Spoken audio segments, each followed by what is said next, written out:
You're now watching Sports Bettor's Paradise on the Bet Rivers Network. All right, Jimmy Ott and Paul Stone, we're looking at the playoffs. The quarterfinals are set. So we went on campus for the first round of this 12-team playoff format. And, you know, one thing that Paul and I value a lot in our handicapping in college football is home field advantage. The crowd, the environment can really impact the game much more than the NFL. There's no doubt the NFL's home field value has reduced almost to nothing at this point.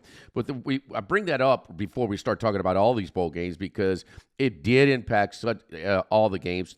The superior team won, but man, you just, they won and covered, and now those teams are not, now we're on neutral sites. And you look, Penn State, Texas, Ohio State, and Notre Dame all win convincingly, and those lines all opened up accordingly. Ohio State's now a favorite against Oregon. Notre Dame actually opened up a favorite against Georgia. So the recency bias calmed down. Some of the sharp money kind of calmed Notre Dame and Georgia down a little bit. And so, Paul, I think just with that at the beginning, man, the home crowd was a big edge for these teams that all won in the first round.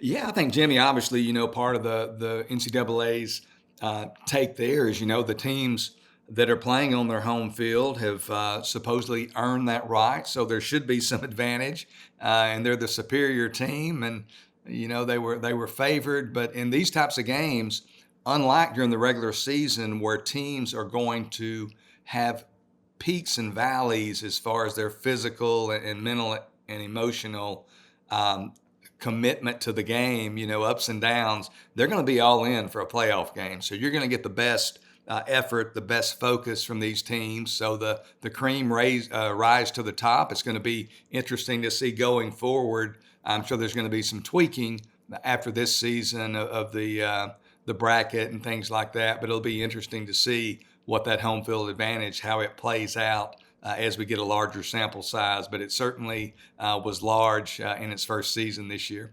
And no question about it, because you probably had a couple of teams that would have been in the bye position and not hosting in the first round. And teams like Boise State and Arizona State would have been playing in that first round. I think the process of picking the 12 teams is going to be the same. I think the seeding is changed immediately. I think we'll see that for next year. And so you opened up with the games, and again, Notre Dame was just superior up front on both sides of the line of scrimmage. Listen, Indiana can't afford to throw a first down red zone interception and get housed for a 98-yard run on back-to-back plays. Any chance they had of being competitive was out the door at that point. The one game, Texas was really good offensively. Got a little sloppy on some short yardage stuff that kind of kept Clemson hanging around. And Kay Klubnik was outstanding, keeping them in that game single-handedly. Because when you're getting outrushed the way Texas outrushed Clemson, that took a big effort by Klubnik. And then Ohio State, Will Howard, he was great. Is he a role player? Is he one of those guys that's more comfortable at home? Is it sustainable? At least we saw what he's capable of. He was on fire against Tennessee. And the one game that could have been competitive, could have been very competitive, was SMU and Penn State. And that's where we'll start with the first game on Friday, on New Year's Eve. And that's Penn State 11-52. And it was just one quarterback, and we don't want to single out one guy, but, man, it was just – and I was a little surprised that Rhett Lashley didn't go to Preston Stone, who threw for how many thousands of yards, coming into this season to give them a chance. But they moved the ball. They got stops against Penn State. They just turned the ball over so much, and they just can't afford to do that. I mean, critical to pick sixes, drop touchdowns, or just going for it on fourth. Over and over and over. And that's why it's not quite as impressed with Penn State moving forward. This is a big number to ask of them. The final score, and we know a lot of these lines are created off of final scores. And the final score looks like Penn State was just so dominant. I don't think they were. SMU had their chances. I think Boise State, they're going to stop. They're going to make life tough on Janty, but he's going to get some of his yards. Will he get 100? I think that's a decent prop to look at. But I think this is a way too big of a number for a program, for a coach that has had his struggles, and, man, they were on their way to having some struggles against SMU until they imploded. Paul, I got to take this big number in Boise State plus the 11 against Penn State on the opener for this round. Yeah, I'm not involved here yet, Jimmy, but I'm certainly not interested in laying double digits with the Nittany Lions. And you touched on what I think is the main matchup that people will be watching, and that's going to be Boise State's rushing offense led by Ashton Jeanty, who rushed for an NCAA best 2,497 yards. So he'll go over 2,500 yards against the Nittany Lions, averages 7.3 yards per carry. But on the other hand, Penn State, they defend the run really well and have historically. They only give up 100.5 yards per game, only 3.1 yards per carry against, a much better schedule than Boise typically plays. Penn State, they only allowed 100 yards or more to one running back all year. That was USC's Woody Marks. He rushed for 111 yards on 20 carries against the Nittany Lions. Jeanty, he did go up against Oregon in week 2, rushed for 192 yards on 25 carries, and Boise's 37-34 loss at Oregon, probably their most impressive data point on their resume this season. For the most part, though, I think it's fair to say that Jeanty's gaudy numbers came against lesser competition, against Mountain West competition. So I believe Boise State, one thing to look for here in this game, I think Boise State is going to have to throw the football off schedule. I don't think they can run on first, run on second, and then 3rd and 7, throw the ball. I think they have to throw on first, throw on second. I think they've got to give Penn State something to think about to open up those rushing lanes for Jeanty. To support your position, Boise State, when they've played big teams, they've had a chip on their shoulder. They've been very good as the betting underdog since year 2008. So we're talking now 17 seasons. They've been the underdog on 25 occasions, 16 8-1 against the spread as the underdog. So we'll be rooting for you and the Broncos to bring that record to 17 8-1 as an underdog. Yeah, and they had their. I don't think this is the best Boise State team. I think it was the Kellen Moore teams that beat TCU in the Fiesta Bowl. That those teams, they were really good up front as well. They were producing skill players, moving up. Martin and the receiver, I forget his name, that went to the Lions. I mean, they were. And Kellen Moore was a really good college quarterback. I mean, you're smart and effective, but I think that window has passed. That was probably their strongest teams, and they would schedule one or two tough non-conference games outside and perform in the bowl games. But this is a good team as well, and it's going to be on the quarterbacks as well. The Boise State quarterback, when San Diego State that Friday night game, they just put everybody at the line. Boy, he made them pay. And he's going to have to make Penn State pay to be productive. He's going to have to hit a few. On the other side, Allaire, he was not good in the opening round against, in the win in the rout against SMU. So that's a lot of points against a quality team and a team that's used to winning and a program that's used to winning. And one thing about them, though, with their history and with their program, I don't think they'll be fazed by the big stage like some of these other teams were in the opening week. Let's move on, Paul, one of your picks, and we go on to Texas and Arizona State. Texas 13.5 and 52 over the Sun Devils. Last time we saw the Sun Devils, man, they were putting on a show against Iowa State. Levitt, he's got a little mobility, man. He can move a little bit. 12 of 17 for 219. They had, almost 13 yards an attempt and 3 TDs in that game, and he ran it as well for 2 touchdowns and 33 more yards. Scatterboo, probably. But Jeanty, and then it's Scatterboo. I mean, it's 1 and 1A this year. Completely different backs, but boy, he is a threat and makes life so much easier on Levitt when he has to throw the ball as well. Texas, I wonder about this line, Paul. If Texas had given up that final yard to Clemson and got backdoored, had they not covered in that game, will we see, because, Texas won comfortably and they covered. Well, had they not covered, how much lower would this line be? So maybe, and it certainly could have gone either way. They had 2 shots from the 1-yard line and could not get in. 13.5 and 52. You think the point's a little bit too much here in this spot? I do. And first of all, I'm really excited about this Arizona State team. It's fun to watch. They're a team, that nobody had expectations for coming in the year, into the season. only went 3-9 last year. Kenny Dillingham now in his second year, but last year really reeling from sanctions left behind, by his predecessor, Herm Edwards, and that staff. So a really difficult situation. This July, Las Vegas, Big 12 Media Days, they're picked 16th, dead last in the Big 12, which was probably where they deserved to be. But what a season it's been for the Sun Devils. But I had this number pegged at 11 to 11 and a half. I knew it was going to be over 10, pretty confident there, but didn't think it would be 13. So I think there's a slight bit of value here with the Arizona State side. Texas clearly the superior team without question, and the betting favorite actually to win it all, to win the entire tournament in most circles. So there's naturally a great deal of infatuation with the Longhorns among the betting public. But I think I think they're a little bit slow to catch on to Arizona State. I think they're missing the boat a little bit. This is a team that has really evolved over the course of the season. First of all, as I said, they only won 3 games last year, so they come in with very low expectations. But here they are at 11-2 straight up on the season. Also 11-2 against the spread. So they have been money makers for their backers. They've covered 6 straight games by an average of 16 points a game. So the market continues to underestimate this team again. I think they're lagging behind on the Sun Devils. They certainly, in the spirit of full disclosure, they suffered a setback, no question about it, when their 1,100-yard receiver, Jordan Tyson, suffered a fractured collarbone in the Sun Devils' 49-7 season-ending victory at Arizona. Tyson, just a big-time receiver, Levitt's favorite target. But you kind of expect them maybe to sputter a little bit against Iowa State, but they didn't miss a beat, as you indicated. Beat a really good Iowa State team, 45-19, just dominated them from the jump. So this is an Arizona State team playing with a lot of confidence.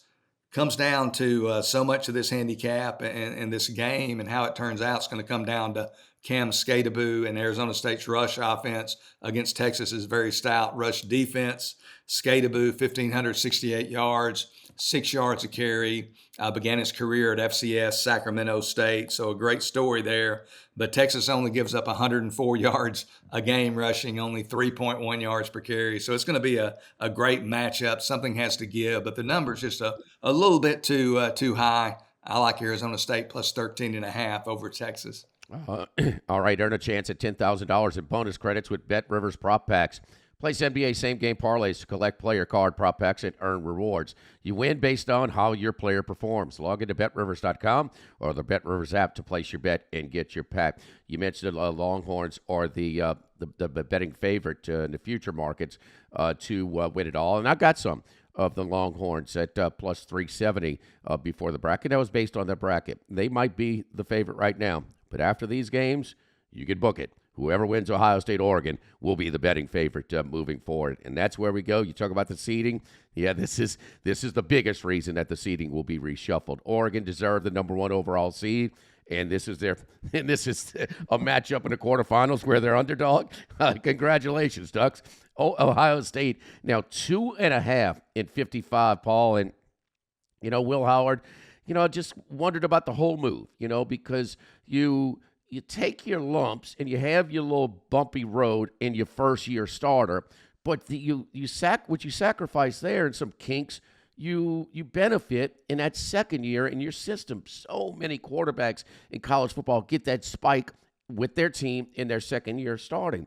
And I guess when you lose 3 times in a row at that time to your rival in Michigan, you do some impulsive things, and they kind of nudged McCord out. And we wonder, and McCord has been mostly good. He had 2 really bad games, this year for Syracuse, Friday night against Stanford, and then that Pitt Thursday night game. But Howard showed you what he's capable of. He was phenomenal against Tennessee. Tennessee on the back end, not great, but overall defensively, that's the strength of their team this year. 24-29 for 311. 10.7 yards an attempt, again, against a really tough team. And you wonder if all of the negativity and letting 40% of the opposing crowd come into the horseshoe, can't ever remember seeing that before, didn't do much difference, but make much of a difference. But, man, Ohio State played, I think, their best game of the season. They were really, really sharp. We know the weapons they have outside. Can Howard just get to it? And could Kelly call plays that had confidence in Howard to get it done? Here we are, Paul. I know you're looking at the Buckeyes to maybe keep this thing rolling. They're 2.5 and 55. Keep in mind, they lost that first game in Eugene. They were at the 29-yard line when they got an offensive pass interference, which put them too far away where they got caught with the time, or they would have had a reasonably, maybe, 65% or 75% chance at winning the game with an under 40-yard field goal with just a few more yards. Ohio State, 2.5 and 55 available right now at BetRivers, Paul. Yeah, first of all, just from a general overview standpoint of the 8 remaining teams, I think, 6 have a chance of winning the whole thing, and maybe even 7 if you take a flyer on Arizona State. I think Boise's really the only remaining team that I can't see winning 3 games from this point. So it's a really balanced field. There's no historically great team that's going to be talked about for years to come, but there's a handful of really good ones. With that said, when Will Howard, as you indicated, plays like he did against Tennessee, I think Ohio State's ceiling makes them the most complete team of the 8 remaining teams. He did throw a first-half interception against Tennessee. They were leading at the time 21-0, but otherwise sharp, as you mentioned, 24 of 29 for 311, 2 touchdowns, ran for another 37 yards. That's a data point. He's been inconsistent throughout his career, so that's kind of the wild card. He's now thrown 34 career interceptions across 5 collegiate seasons, and his interception rate, 3%, is high for a college quarterback, and it's certainly high for a championship caliber college quarterback. But if he's on his game, Ohio State's going to be a tough out for anyone. I don't think you ever want to lose a game, but I really believe that in the end, that the Buckeyes' regular season 13-10 loss at Michigan, it might kind of serve as a wake-up call. Instead of going into the playoff on a 6-game winning streak, feeling good about themselves, riding high and all that, they came into the tournament with a chip on their shoulder. They were a little bit angry, a little bit pissed off probably. People talking about, questioning their coach, taking shots at the program. And sometimes this type of defeat, I think, can certainly galvanize a team. And I think that's what it might do here with Ohio State. Certainly been well chronicled the first game, Oregon's 32-31 victory in mid-October on its home field there at Alton Stadium. That was a great performance by both teams, one of the better regular season games of the year. I see that outcome. The fact that Ohio State lost, it's not a huge advantage for the Buckeyes, but I think it's a small advantage. I think the fact that you've lost to a team already gives you a little bit of an added edge and added motivation. The Ducks, that's a solid team, have a spotless record. They do have 4 one-score victories. At some point, that might catch up with you. I think it catches up with them here in the Rose Bowl in Pasadena. I'll take Ohio State -2.5 over Oregon. And look, Paul, this is Ohio State team back in the summer that you thought was the best roster, and it's still arguably the best roster. I could tell you one thing, and I think at the high level quarterbacks, there's been a lot of inconsistency this year in college football, whether it's Ewers or Leonard or Beck. Certainly, I mean, Allaire. I mean, Gabriel has probably been the most consistent over the course of the season, but man, he doesn't have the weapons outside that Ohio State has. And now Howard has shown you what he's capable of against a quality defense. Yeah, that ceiling is that's why so many people were really high on the Buckeyes. And man, us against the world. I mean, sometimes people create it. The greatest ever, Michael Jordan, used to create things to get him motivated. The levels of disrespect when everybody had nothing but respect for him. But yeah, you wonder. Now, I get real quick though before we move on to the last game. Does Day have to win it all to come back? I would think not. I mean, Okay. I know the fans are, and I don't know I don't know who the players are. A lot of times if you got 1 or 2 guys that give a lot of money and they're not happy and they, threaten to pull back the purse strings, then that might have some say in the overall decision-making process. But I would think that, outside of just some type of big big blunder, that he would be back for 2025. But again, you never know. I mean, college football, anything's possible in today's setup. Certainly, there's an element. Fans are never going to be happy. I Yeah. mean, they're going to be upset. Well, there's a difference between fan unrest and administrative support. So I mean, Yes. I get that, okay, and they're being a little bit. I can't believe how many people got into that stadium for the opposing team, and that's just part of their kind of their malcontent, with their satisfaction with the with the dissatisfaction with the with the program. But when you lose, I sit here and watch the Deep South and watch Auburn do some very impulsive things when Nick Saban and Alabama beat them. Saban and Alabama was beating everybody. I mean, they led the country, not even close to paying coaches not to coach with these buyouts. So when you lose, and I know at the Stone household, you get that Ohio State beating Michigan meter. That meter's still running. I don't know, it's like 1,600 days or whatever. That eats at them. So when they do irrational things. So we'll have to see if it goes down. But that is the top matchup in the Rose Bowl for this week's quarterfinal action. Players can play same-game parlays in college football and NFL games to earn squares. Our exclusive Squares game offers additional chances at profit boost, bonus bets, and many $10,000 jackpots. Visit BetRivers.com or the BetRivers app for more details. Let's get to the last one. Georgia and Notre Dame. Like I said, right after Notre Dame put it on Indiana. Much worse than the final score indicated. A couple of, by the way, touchdowns for the Hoosiers late. They opened up a 1-point favorite. He was immediately bet to pick, then immediately bet to Georgia -1. It's gotten up to 2. It's at 1.5 right now at BetRivers and 44. Notre Dame is not going to push the Georgia Bulldogs around like they did the Indiana Hoosiers. So just superior up front.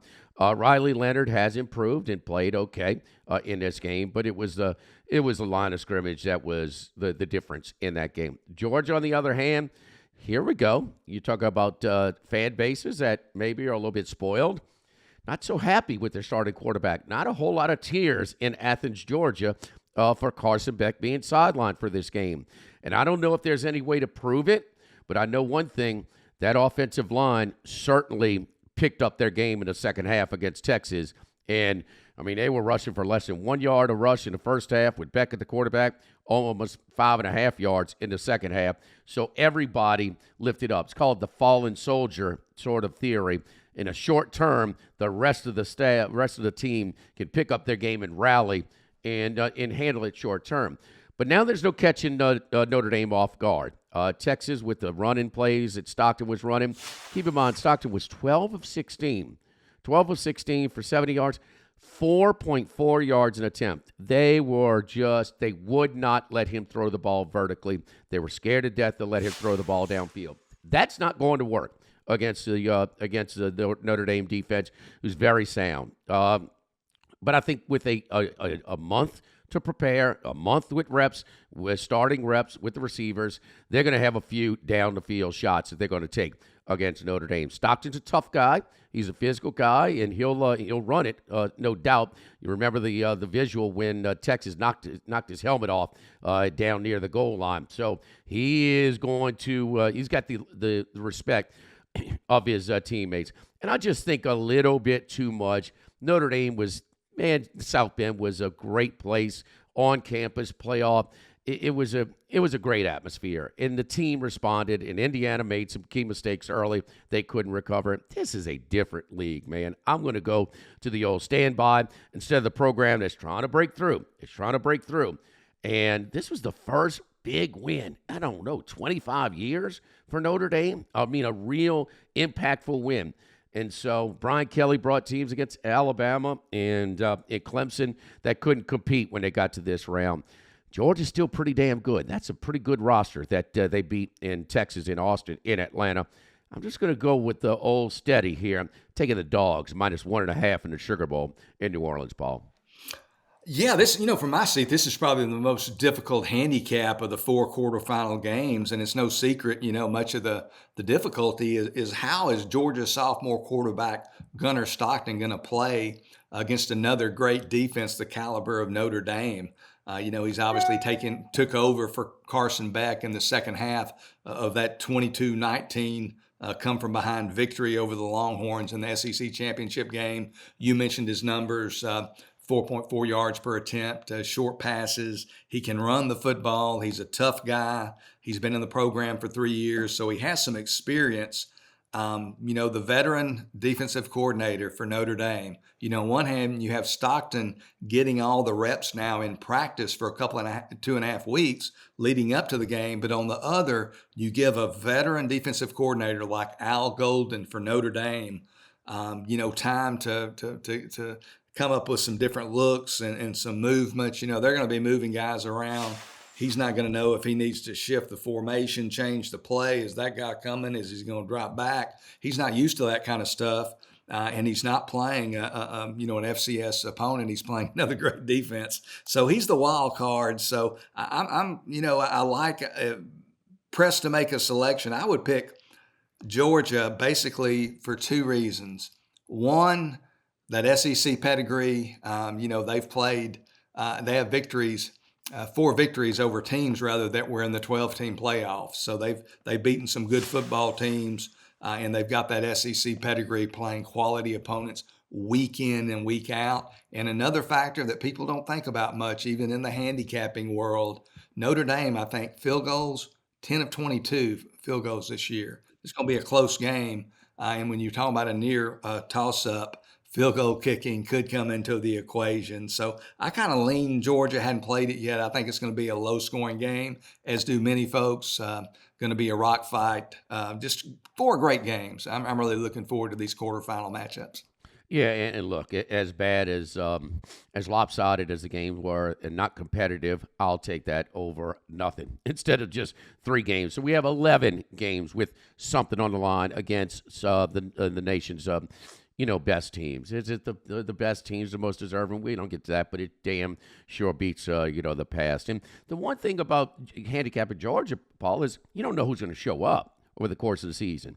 They've been a little bit flat at times against Kentucky or, I can't say Georgia Tech. I thought Haynes King was really good. Florida, they until Lagway went out, man, they were in trouble in Jacksonville.